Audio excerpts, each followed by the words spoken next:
Assalamualaikum warahmatullahi wabarakatuh. Saya Najwa Helma. Saya Reskia. Kami dari kelompok 4 akan menjelaskan tentang faktor penyebab disintegrasi bangsa. Selamat menyaksikan. Baiklah, sekarang mari kita bahas apa saja faktor disintegrasi bangsa. Faktor-faktor yang menyebabkan disintegrasi bangsa itu yaitu yang pertama tentang faktor geografi, demografi, kekayaan alam, politik, ideologi Pancasila, ekonomi, pertahanan dan keamanan, dan sosial budaya. Jadi semuanya ada 8 faktor penyebabnya. Nah, sebelum kita bahas lebih jauh, apa yang menyebabkan atau apa latar belakangnya yang menyebabkan terjadinya disintegrasi bangsa? Hal tersebut muncul karena konflik dalam masyarakat tersebut. Jika tidak ditangani, maka akan mengganggu stabilitas nasional suatu negara. Biasanya disebabkan karena perbedaan etnis, agama, bahasa, ataupun ideologi negara kita sendiri. Jadi salah satu latar belakangnya itu tadi. Ya, benar sekali. Lalu Najwa, kenapa faktor demografi menjadi salah satu faktor disintegrasi bangsa? Salah satunya itu dikarenakan kehidupan masyarakat Indonesia saat ini itu tidak seimbang. Jadi banyak masyarakat yang sekarang berlomba-lomba untuk memenuhi kebutuhannya masing-masing. Oleh karena itu demografi menjadi salah satu faktornya disintegrasi bangsa. Nah, terus dari penjelasan sebelumnya, faktor penyebab disintegrasi bangsa itu ada dari politik. Nah, pertanyaannya itu apa salah satu contoh disintegrasi bangsa dalam politik tersebut?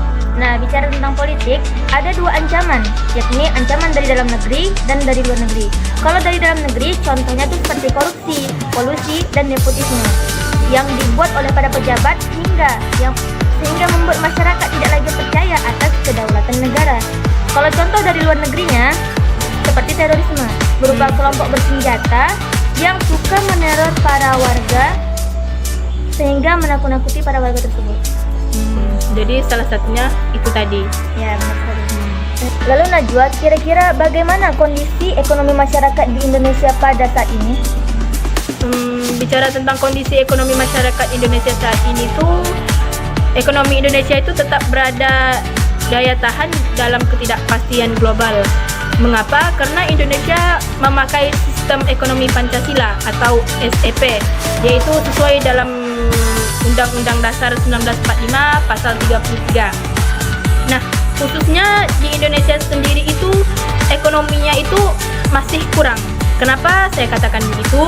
Dikarenakan masih banyaknya masyarakat Indonesia yang pengangguran, yang masih kurangnya inflasi, masih banyak rakyat Indonesia yang kemiskinan, kelaparan, masih turunnya sistem ekonomi yang belum berjalan dengan baik, baik dari ekonomi politik, dan kurangnya kesejahteraan pemerintah memberikan bantuan sosial kepada rakyatnya, serta pertumbuhannya yang masih kurang.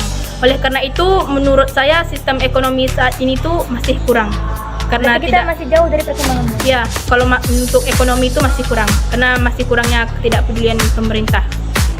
Nah, selanjutnya ngomong-ngomong masalah sosial budaya, kita memiliki banyak suku, memiliki banyak keragaman.